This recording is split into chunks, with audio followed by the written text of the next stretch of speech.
Boa noite a todos.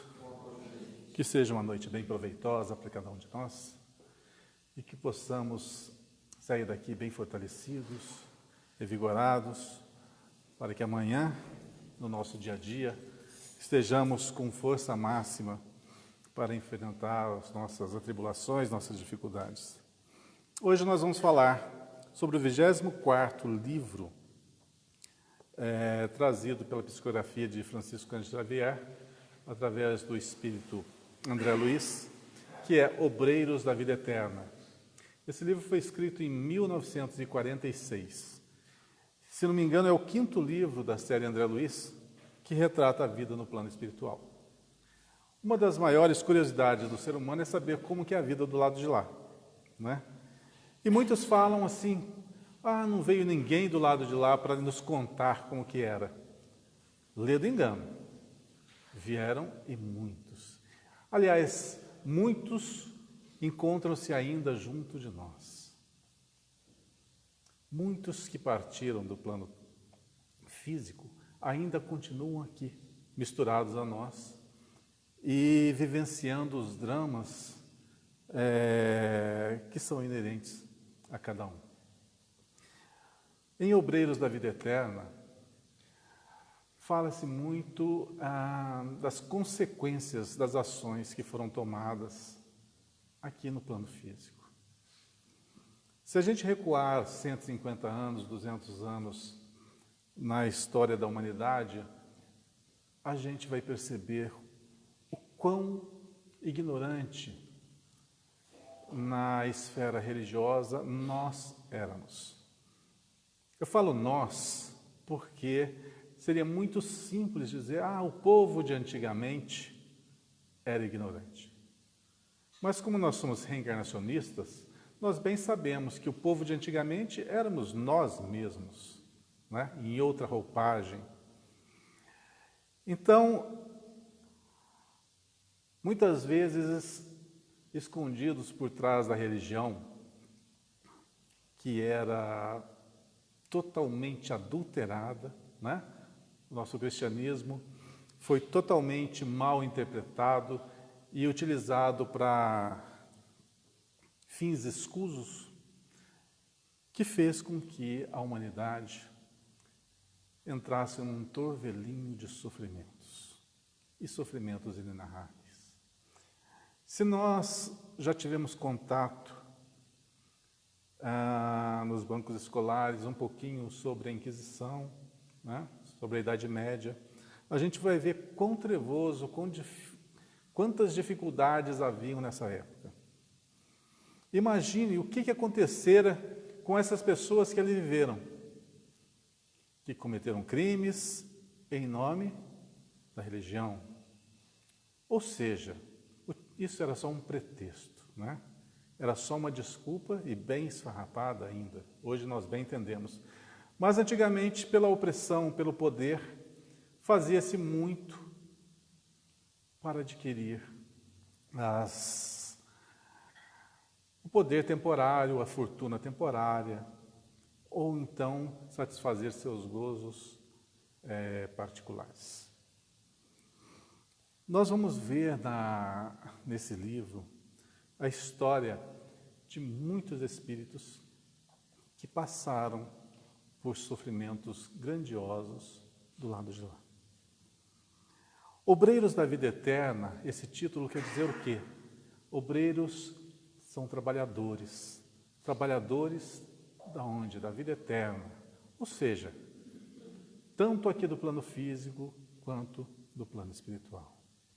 Se a gente pensa que vivenciando uma vida normal, tranquila, sem maiores desafios, sem superações, não fazendo mal, seja o suficiente para nos dar um pouso seguro do lado de lá, estamos completamente enganados.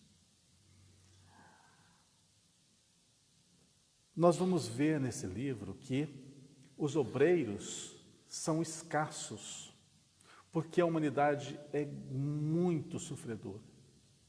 Existem muitos sofredores e poucos socorristas. Quem são esses socorristas?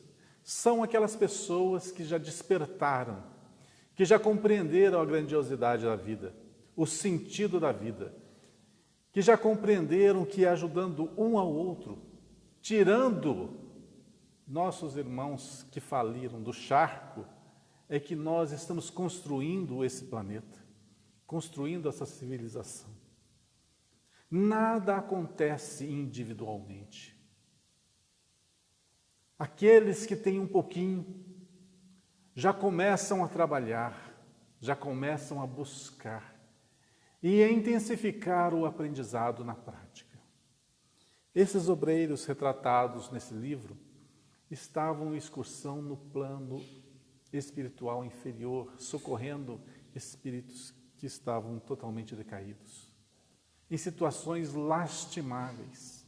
Para quem não leu o livro, eu posso dar uma referência mais ou menos em algum filme que retrata essa situação. Se não me falha a memória, Amor Além da Vida retrata um pouco do lado espiritual, dessa zona mais tenebrosa. Mas os contornos são bem piores. E da onde que vem essa região de punição? Como compreender isso? Que um espírito, qualquer um de nós, pode estar fadado a se encontrar depois do desencarne nessas regiões. Bom, o que nos isentará de passar pela região umbralina são as nossas ações, são as nossas aquisições aqui. Aquele bem que nós fizemos, a construção do nosso dia a dia, pautado na honestidade, na fraternidade, no companheirismo. O trabalho desenvolvido no bem. Não aquele bem que a gente pensa assim, ajudar o outro, dar uma esmola ali, socorrer outro ali. Não é isso que a gente se refere. Nós referimos a falar sobre a caridade a todo instante em que vivemos. A cada instante que nós nos reportamos ao outro. A cada palavra que destinamos, a cada gesto, a cada situação. Ao envolvimento que temos para com o próximo. A empatia que nós desenvolvemos. A capacidade de sentir a dor do outro, que nos incomoda e faz com que nós angariemos recursos para tentar ajudá-los. Isso nos liga uns aos outros pelos laços do afeto, do amor. Vejam bem, esse mundo que vivemos é um enorme organismo. E nós somos células desse organismo. Existem muitas células que estão doentias, mas existem as células sadias também. E as células sadias, elas devem fazer o quê? Manter o organismo equilibrado e tentar aniquilar aquelas que estão em desalinho, corrigi-las. Porque se houvesse ali um desequilíbrio total, onde todas as células adoecessem, com toda certeza o óbito seria fatal.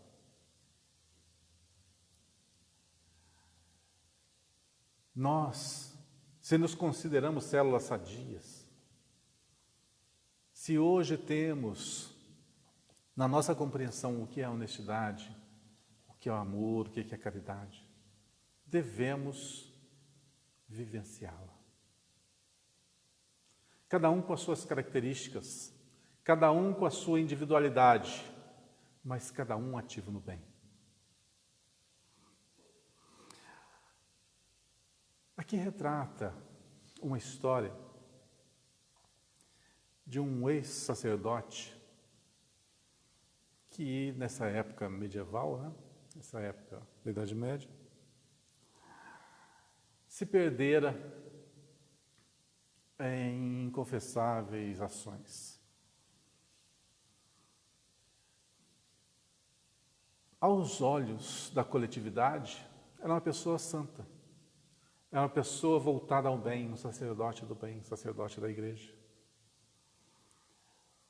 Mas, no véu da noite, aonde os olhos humanos não enxergam, os atos cometidos foram muito errados, grandiosamente falhos, que culminou num assassinato. Ele foi assassinado e envenenado. Ao saber disso, ao se dar conta, a revolta foi iminente. E jogava todas as culpas na igreja. Porque a igreja tinha prometido, através da confissão, no ato extremo, de que o paraíso lhe seria concedido, que as benesses do céu lhe seriam concedidas, conforme a visão católica de séculos atrás. Mas as suas imperfeições fizeram com que não olhasse para a sua própria consciência, para verificar os atos escusos praticados. E uma vez se encontrando em zona tormentosa, a revolta foi iminente. E essa revolta perdurou por muito tempo. Até que os protagonistas desse livro, né, os sobreiros, foram em seu socorro. Narra-se aqui, de uma forma muito tocante, como que foi a abordagem, como que fora o desenrolar de todo esse drama e o final, socorro a essa entidade, a esse espírito. E a gente se colocando na pele desta pessoa, aquilatando os nossos erros, os nossos enganos, os nossos equívocos, que somente a nossa consciência pode saber, veremos o que nos aguarda no limiar da vida física. Pois esse local, umbralino, trevoso, difícil, nada mais é que uma criação própria nossa.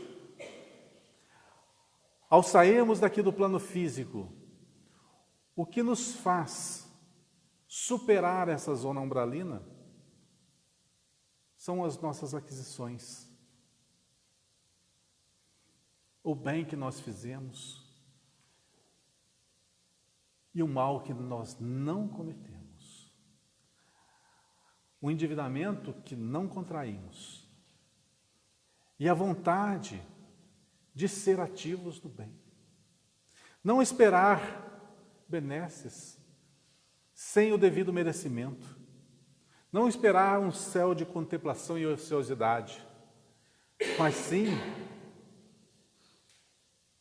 compreender a fortaleza com que nos tornamos diariamente. E essa fortaleza nos empurra a novos trabalhos, novas realizações.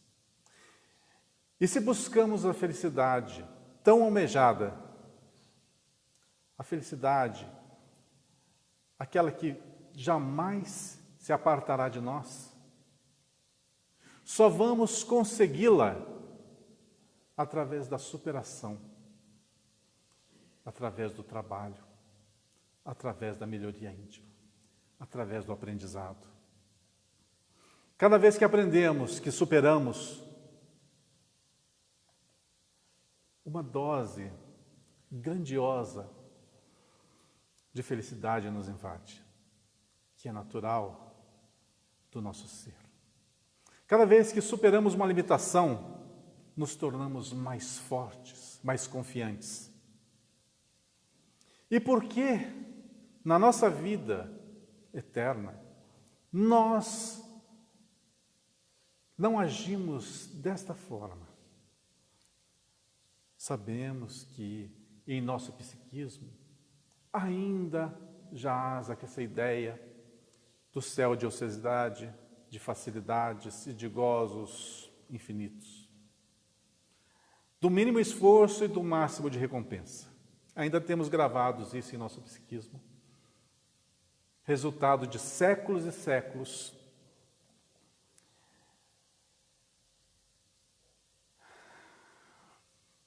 compreendendo como se isso fora a verdade derradeira. Mas, na realidade, nós somos seres imortais.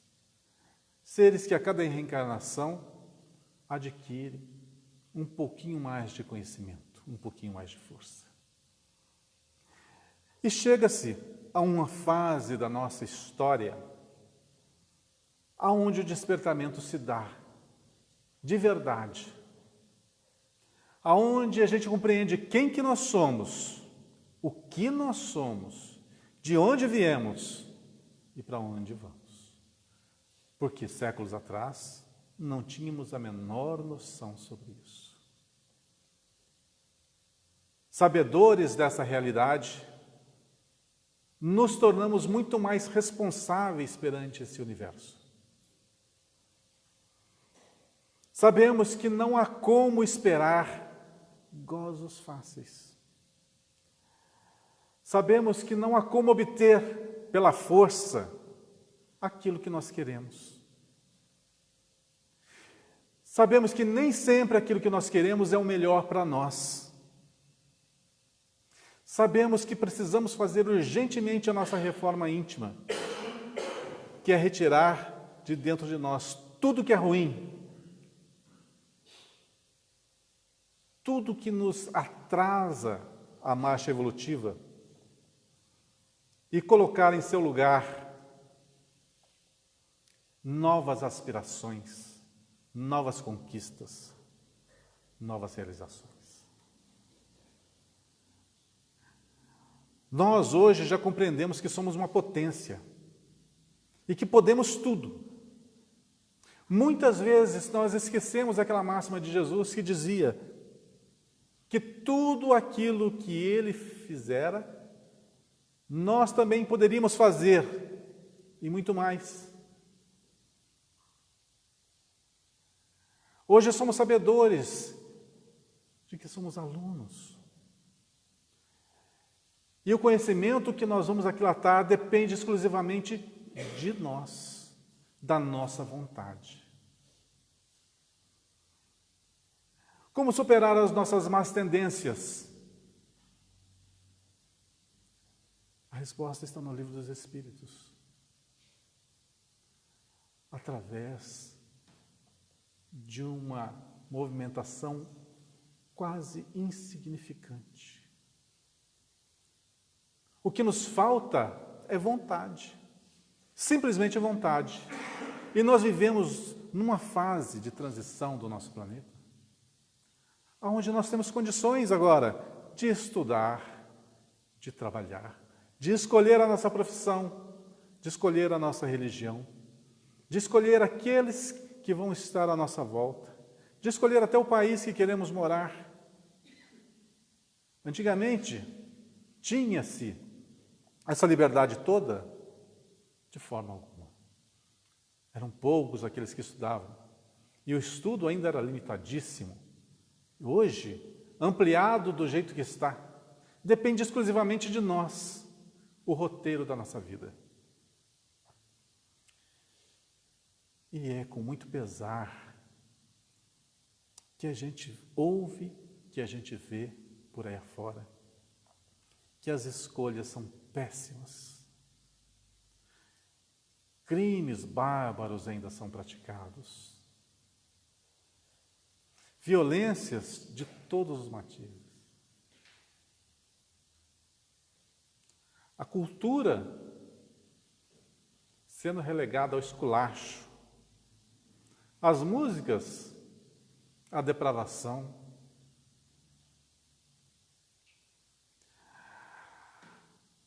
E por que tal se dera? Se nós estamos em escala ascensional, por que uma decadência tão grande? Porque era necessário. Há muitos e muitos séculos atrás já fora anunciada a separação dos bodes das ovelhas. Todos nós, desde criança, ouvimos falar isso nos bancos escolares, né? Nos círculos religiosos. Que haverá um dia que chegará o momento da separação dos bodes, das ovelhas, do joio e do trigo. Para que essa separação se faça, é necessário que o joio cresça. Para nós podermos distinguir o que é joio e o que é trigo. E é justamente esta fase que nós estamos vivendo. Está muito claro, muito notório o que é certo e o que é errado. Com a liberdade de expressão dos tempos atuais, as pessoas perderam o medo de se mostrarem como são. E hoje fazem suas escolhas livremente. E assim, o joio crescendo, fica muito mais fácil de separá-lo. Imaginemos o seguinte: carregamos dentro de nós grandes imperfeições, mas vivemos num ambiente de restrições, aonde não podemos fazer nada, aonde não temos liberdade. E aquelas más tendências que nós carregamos no nosso íntimo, não podemos expressar. Não erramos, é certo. Não difundimos o mal, é certo, mas carregamos ele dentro de nós. Esse momento é chegado justamente para que tudo se fique às claras, para que aquele que tem em seu íntimo más tendências possam ter campo para movimentá-las. E assim se mostrando, fica fácil de compreender quem está no caminho do bem e quem ainda está no caminho da ignorância. Uma outra definição muito útil para cada um de nós é entender que não existe mal. Porque cada vez que nós alegamos que existe mal, nós estamos afirmando que Deus é falível, que Deus se equivocara na sua criação. O que acontece é que nós somos seres ignorantes, que ignoram, que desconhecem. E aqueles que estão chafurdados ainda no crime, no mal, nas aquisições espúrias, em toda a desonestidade e corrupção, simplesmente são ingênuos, desconhecedores do que é a vida.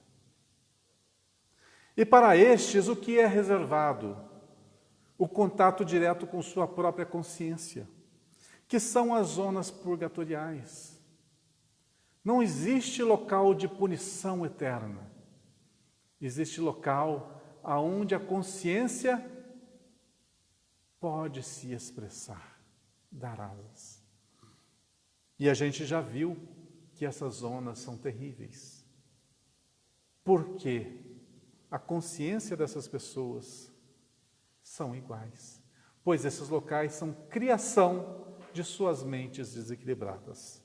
Não é um local onde Deus criara para simplesmente separar espíritos que caíram daqueles que continuam o seu avanço. São criações nossas. Então, cabe-nos a escolha, cabe-nos compreender o que nós somos e o que queremos. E se nós queremos a melhoria íntima, o que nós devemos esperar? Mais trabalho. quando estivermos mais bem preparados, maior será a carga de trabalho que teremos. E aonde fica o descanso? O descanso fica aqui, onde nós estamos.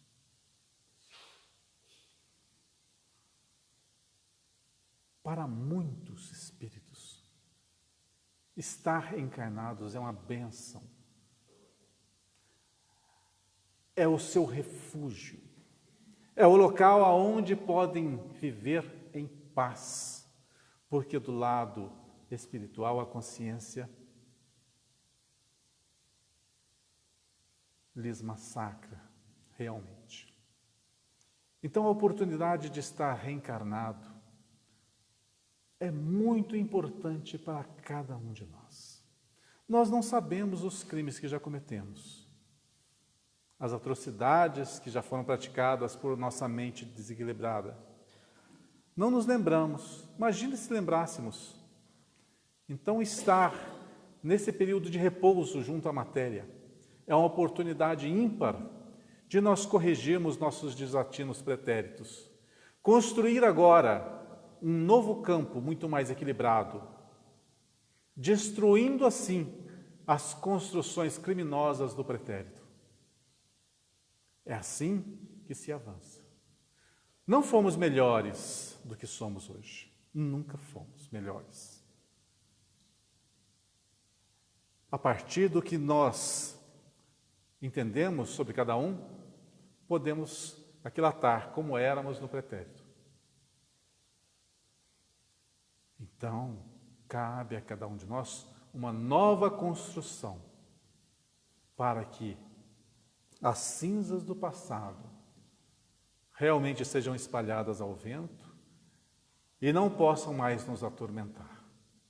E somente serão através dos nossos atos dignos dos dias atuais, da construção equilibrada do nosso novo ser, da vivência sadia entre os irmãos e na construção de um novo mundo. E aquele novo mundo que nós tanto desejamos depende exclusivamente da ação de cada um de nós. Veremos aqueles que tiveram oportunidade e a vontade de ler Obreiros da Vida Eterna, que o trabalho, ele é constante. Não paramos. Aqueles que já nos precederam, nossos pais, nossos avós, nossos bisavós, encontram-se em plena atividade. E muitos deles podem estar aqui hoje, trabalhando nessa casa, ajudando-nos, ou ajudando os desencarnados que são trazidos a esse posto de socorro. Como saberemos? O que vale saber é que nada nesse universo fica estagnado. Sabemos que tudo evolui, tudo se transforma, inclusive nós.